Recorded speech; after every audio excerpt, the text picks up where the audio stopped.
What if I told you that the most powerful cleaning, healing, and food-preserving substance in American history has been sitting in your medicine cabinet this entire time? And that somewhere between the Kennedy administration and the invention of the microwave, somebody quietly decided you should forget it existed? Not banned, not outlawed, not recalled or declared dangerous by any agency with the authority to do so.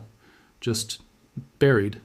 Buried under 4 decades of colorful packaging, celebrity endorsements, television commercials, and magazine spreads telling you that the way your grandmother ran her home was backwards, primitive, and frankly, a little embarrassing. And the worst part? Most of us never even noticed it happened. There's a community in America, spread across the rolling farmland of Lancaster County, Pennsylvania, the hills of Holmes County, Ohio, and dozens of quiet counties in between, that never bought the story. Why? They never watched the commercials. They never flipped through the glossy pages of magazines telling them their kitchen wasn't clean enough. They never stood in a hardware store aisle staring at 47 different bottles and wondering which one to choose. They kept one bottle, a brown one, cost about $3, and they used it for everything. The Amish figured something out that the rest of America quietly forgot, and scientists, spending the last 2 decades going back through old agricultural bulletins, peer-reviewed journals, and Extension Office archives are now saying, with a kind of stunned respect, that they were right. That the 25 uses those families passed down from grandmother to daughter to granddaughter, some dating back to the 1920s, some even further, were not a folk superstition. They were not old wives' tales. They were, in a significant number of documented, published, peer-reviewed cases, genius. This is the story of hydrogen peroxide, the real one, the one they stopped telling. Picture this for a moment. You are standing in a farmhouse kitchen in Lancaster County.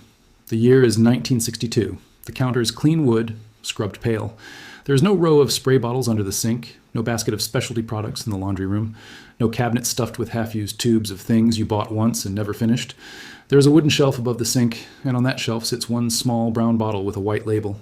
That bottle is doing the work of everything you now spend $400 a year to buy.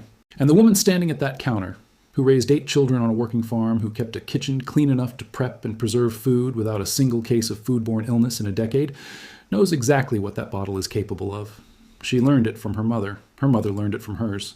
Now fast forward 60 years. That knowledge, passed down through generations of families who simply never had a reason to stop using it, is sitting quietly in old government bulletins, buried. In university extension archives, tucked into the back pages of agricultural journals that almost nobody reads anymore. And most Americans are standing in front of a bathroom cabinet full of specialty products, spending money every single month on things that one $3 bottle could replace, completely unaware that the replacement ever happened. Here is what you need to understand first, because this is where the whole story begins. The brown bottle in your medicine cabinet right now, the one with the 3% printed on the label, is the exact same strength your great-grandmother used during wartime rationing when a single bottle had to stretch across everything. It is the exact same concentration the Amish still use today. And here's the part that should make you stop and think. It is the exact same compound your own immune system produces inside your white blood cells every single day. When your body detects a bacterial invader, when you cut yourself, when a pathogen tries to establish itself somewhere it shouldn't be, your white blood cells release hydrogen peroxide as a weapon. Your immune system manufactures this every day, without fail, without a prescription, and without a trip to the store. And yet, somewhere around the mid-1970s, the American household was told, slowly, persistently, through advertising channels that reached into every living room and every magazine rack and every waiting room and every doctor's office in the country, that this substance was too simple, too old-fashioned, not targeted enough, that you needed a separate product for the bathroom, a separate product for the kitchen, a separate product for the laundry, a separate product for the cutting board, a separate product for the refrigerator, and a separate product for your teeth. 7 products where one used to live, and then 10 products, and then 15. The household chemical market in the United States expanded by over 400% between 1960 and 1975. 400% in 15 years. That is not population growth. That is not people suddenly getting dirtier. That is a deliberate, coordinated expansion of what Americans were taught to believe they needed. New product categories were invented wholesale during that period. Categories that had never existed before. Specialized grout whiteners, specialized refrigerator deodorizers, specialized cutting board sanitizers, specialized produce washes. Every single one of those things could be handled by the bottle that was already on the shelf. The Amish did not get those magazines. They did not watch those commercials. And they kept using the brown bottles, the same way for the same purposes, with the same results, while the rest of America slowly, quietly forgot. Let me walk you through what they knew. Here's what happens. When you get a cut, A real one with dirt in it, the kind you get from a gravel driveway or a splintered wooden surface. The first thing the Amish family did was rinse it with plain water, just water, to clear the debris. Then came the peroxide. Poured directly onto the wound, it foams white almost immediately. That foaming is not a side effect. It is the mechanism. The enzyme catalase, present in damaged tissue, reacts with the hydrogen peroxide and releases oxygen gas. That oxygen physically lifts bacteria, dead cells, and foreign material up and out of the wound. It is mechanical cleaning driven by chemistry, and it has been documented in American medical literature since the 1920s, when rural doctors across the Midwest used it as their standard first-line wound treatment on farmers who came in with everything from barbed wire injuries to threshing machine accidents. The modern medical guidance, and this is worth understanding, is that you should not use it repeatedly on deep wounds over days because it can interfere with the later stages of healing. That is accurate. But used once on a fresh, dirty, shallow wound, it remains one of the most effective first response cleaners that exists. The Amish families had a specific 4-generation rule. About this, peroxide on the first cleaning only. After that, clean water and raw honey. That was the full protocol. No ointments, no antibiotic creams, no specialized bandage products. Honey and water. And the wounds healed. Children who ran barefoot all summer across gravel and barn floors cut themselves constantly and healed cleanly, because their families understood what the product actually did and critically, to when to stop. That second part is the insight most Americans were trained out of. We were taught from childhood to apply everything every day indefinitely. Lotion every day, mouthwash every morning and night, specialty cream every evening. The philosophy underneath Amish home medicine was the opposite. Apply exactly the right thing at exactly the right moment, then leave the body alone to do what it was built to do. That philosophical difference, use it precisely, then stop, is the entire reason their medicine cabinet had 1 bottle and yours has 40. For oral health, the dilution was half peroxide and half water. Swish for 30 seconds, spit, rinse with plain water.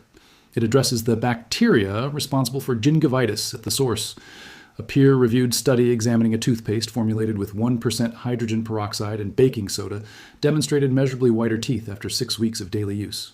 Results that are sitting in a dental journal on a library shelf that almost nobody ever pulls down. The Amish were mixing baking soda and peroxide into a paste and using it on their teeth decades before. Any toothpaste brand figured out they could package the same chemistry in a tube, put a celebrity smile on the box, and charge $8 for 2 ounces of it. For nail fungus, and this is where the biochemistry gets genuinely interesting, the technique was a 10-minute foot soak in warm water with a generous pour of peroxide, repeated several times a week. Fungal organisms are anaerobic. They cannot survive in high oxygen environments. Peroxide delivers oxygen directly to the environment under the nail, and the fungus dies. This is not alternative medicine. This is basic microbiology that has been understood since the 1930s for ear discomfort caused by wax buildup, not infection, specifically wax. A few drops of peroxide tilted into the ear canal, left for 60 seconds, then drained onto a towel, softens and loosens the accumulation. Gentle, safe, and free. But the medicine cabinet is only the beginning, because once you walk out of it and into the rest of the house, the story gets bigger. Imagine this. You have a bathroom in a house built before 1975. The grout between the tiles is original, cement-based, the kind they stopped using in the late 1970s because it was so porous. That porosity is why you cannot keep the mold out. Standard bleach kills what is on the surface. But surface treatment is all it does. The root structures of the mold, sitting inside the microscopic pores of that old cement grout, are untouched. You scrub. And it looks white for 5 days, and then it comes back every time. Because you are treating the symptom while the cause sits 1/8 of an inch below the surface, completely unbothered. Hydrogen peroxide penetrates. Pour 3% peroxide into a spray bottle, the same concentration from the drugstore, no modification needed. Spray it generously on the grout lines and leave it for 10 minutes. You will see it foam in the areas where active mold is present. The foaming is showing you exactly where the problem lives. Scrub with an old toothbrush, rinse with warm water, repeat once a month. Grout from a house built in 1963 will look the way it did the week it was installed. No specialty mold product. No foaming spray that costs $9, barely covers 30 square feet, and has to be replaced every 3 applications. For old refrigerators, particularly models with rubber door gaskets full of folds and pockets where food particles collect and bacteria grow, bleach is actively counterproductive. Bleach dries out rubber. The gasket cracks, the seal fails, cold air escapes, and your electric bill climbs. Peroxide does not do that. Soak a cloth in 3% peroxide. Press it against the gasket. Leave it for 15 minutes. The bacteria are killed, the buildup lifts, the rubber is unharmed. And when the peroxide is finished working, it breaks down into water and oxygen. There is no chemical residue, no perfume, no dye. Nothing sitting next to your food that you have to worry about. For laundry in older homes with galvanized plumbing, pipe that releases trace iron into the water supply, bleach makes the yellowing worse. Bleach reacts with iron to create staining compounds that turn white fabric yellow, even as you try to whiten it. Anyone who has ever bleached a white shirt and pulled it out looking worse than it went in has experienced this chemistry firsthand. Peroxide does not react with iron that way. 1 cup of 3% peroxide in a hot water wash with regular detergent brightens whites more effectively than bleach, does not damage elastic, does not yellow synthetic fibers, and does not attack old cast iron drain pipes the way bleach slowly does over years of use. The wooden cutting board in your kitchen, if you still have one, and many people do because wooden boards are gentler on good knives, harbors bacteria deep inside the grain that dish soap and hot water simply cannot reach. No amount of scrubbing changes this. The bacteria are below the surface, protected by the wood structure. Spray the board with peroxide after every use. Let it bubble where the organic material is present. Rinse with water. Stand the board upright to dry. This was the standard practice in Holmes County kitchens going back to at least the 1920s, and it outperforms every antibacterial cutting board spray currently sold for that specific purpose, at a fraction of the cost with no chemical residue on a surface that will touch your food again in 12 hours. Now walk out the back door because this is where the story stops being about cleaning and becomes something much larger. What the Amish were doing in their gardens, in their seedling trays, and their root cellars on their vegetable harvests, was not just practical household management. It was, as researchers going back through land-grant university studies from the early 1960s are now recognizing genuinely sophisticated agricultural science that predated the academic literature by decades. You can see it playing out. Agricultural researchers at institutions including Cornell and Ohio State began studying in the early 1960s what happened when vegetable seeds were soaked in a diluted peroxide solution before planting. The ratio was approximately 1 teaspoon of 3% peroxide per cup of water, with seeds immersed for several hours before going into the ground. The results were consistent. Treated seeds germinated faster, sometimes by 2 to 3 days, and at rates 20 to 30% higher than untreated seeds planted dry. The mechanism is straightforward. Seeds carry a natural coating designed to protect the embryo while it sits dormant through winter. That coating resists water penetration. Peroxide softens it and delivers additional oxygen directly to the embryo, accelerating the germination trigger. The Amish in Lancaster County had been doing a version of this for generations using water treated with peroxide, stored in a ceramic crock by the back door. They did not know the biochemistry. They could not have written the university paper. They just knew their seedlings came up faster and healthier than their neighbors who planted dry. For aphids, spider mites, and powdery mildew on growing plants, the same 1 teaspoon per cup dilution, sprayed on the leaves in early morning before direct sun hit them. The pests died without damaging the plant and without leaving any residue on food that would eventually come off the vine and onto someone's plate. The same spray applied to soil around a struggling plant oxygenated the root zone and frequently revived plants showing signs of root rot within days. This works because root rot fungi are, like nail fungus, anaerobic. Flood the root zone with oxygen, and the rot cannot continue. And then came the 1965 USDA bulletin. This is the one that changes how you think about the food in your kitchen. And it is worth holding on to because it is the reason everything else in this story matters at a practical, daily, immediate level. In 1965, the United States Department of Agriculture published a small bulletin, not widely distributed, printed on thin paper, sent through county extension offices to farmers who specifically requested it, and almost never reprinted after the first run, on the subject of post-harvest produce handling in small farm and homestead settings. Inside that bulletin was a technique that Pennsylvania Dutch farming families had been using since at least the 1920s. The bulletin called it hydrogen peroxide cold immersion. The farmers just called it rinsing. Here's what happens when you do it. After harvest, the farmer filled a large ceramic or enamel basin with cold well water. Into that water went 1/4 cup of 3% hydrogen peroxide per gallon.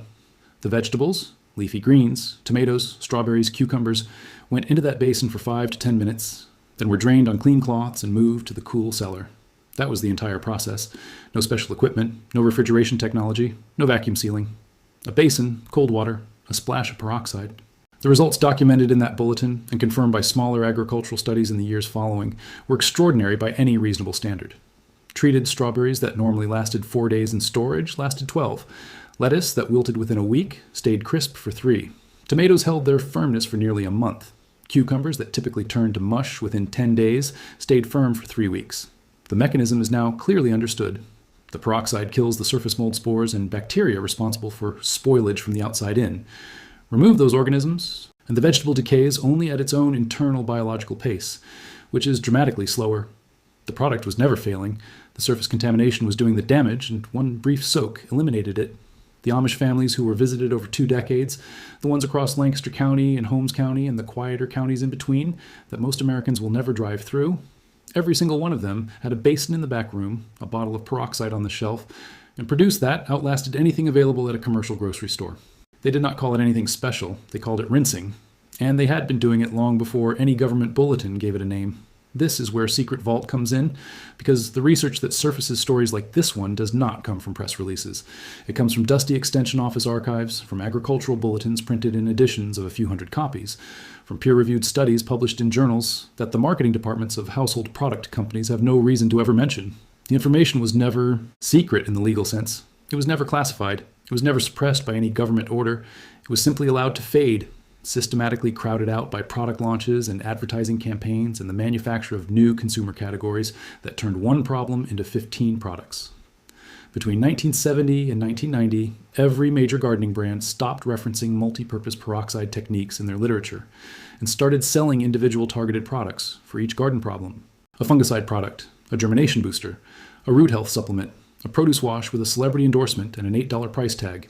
4 bottles replacing one at a combined cost of $40 to $60, serving 40 million American gardening households.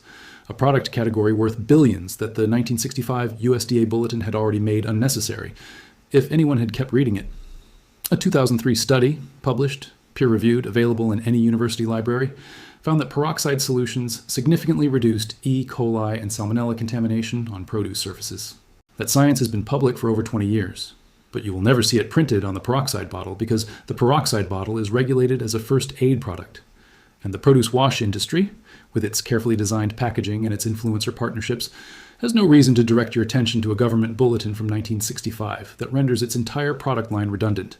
Here is what this means for you tonight with what you already have. Fill a bowl with cold water, add 1/4 cup of 3% hydrogen peroxide per gallon of water. Soak your produce for 5 to 10 minutes, drain it, dry it, and store it normally. Then watch what happens over the next 2 weeks. Watch the strawberries that normally go fuzzy on day 4 or 5 stay clean and firm past day 10. Watch the bagged lettuce that typically turns slimy within a week stay crisp past day 15.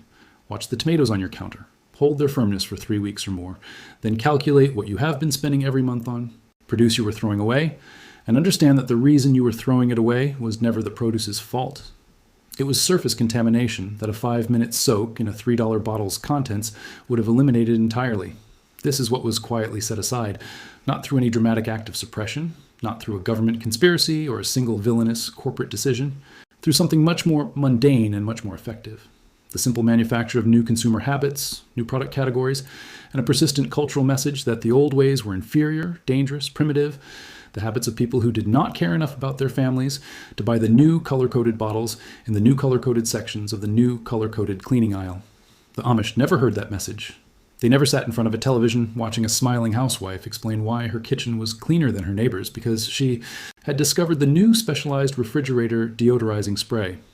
They never saw the full-page spread in a women's magazine suggesting that using one product for multiple purposes was the mark of a woman who wasn't taking her family's health seriously. They kept the brown bottle. They kept passing down what they knew. And when Penn State Extension researchers studied Amish household sanitation in a small survey published in the early 2000s, they found that rates of foodborne illness and household contamination were actually lower in Amish communities than in the surrounding non-Amish population. Lower, with one bottle, with no antibacterial wipes, no disinfectant sprays, none of the products that Americans have spent 40 years being told they cannot live without. That finding sits in a published academic survey. It is not secret. It is not hidden. It has simply been allowed to sit quietly in a library database while the household products industry continues to grow year over year and the brown bottle continues to cost $3. You did not just learn a list of household tips today. You recovered something. A way of thinking about a home, a kitchen, a garden, and a medicine cabinet that used to be common knowledge, the kind of knowledge that moved through families as naturally as recipes and repair skills and the names of wildflowers, and was slowly, product by product, decade by decade, replaced with something that cost more, worked less comprehensively, and required you to keep buying it forever. The knowledge was never lost. It was waiting, sitting in the Extension Office archive, sitting in the Agricultural Bulletin, sitting in the Dental Journal, sitting in that brown bottle on a wooden shelf in a farmhouse in Lancaster County, tended by families who simply never had a reason to put it down. You came looking, you found it. Now go find your brown bottle. Look at what is under your sink and in your bathroom cabinet and on your laundry room shelf. Count the bottles, count what they cost. And then remember that one bottle, $3, available at any drugstore, unchanged in concentration since the early 1900s, was doing all of that work long before any of those specialty products existed, was doing it well, and was doing it in homes where the children were healthy, the produce lasted, the grout stayed clean, and nobody was spending $400 a year on something a single shelf item used to cover. That is the story they stopped telling, and now you know it. Pass it on.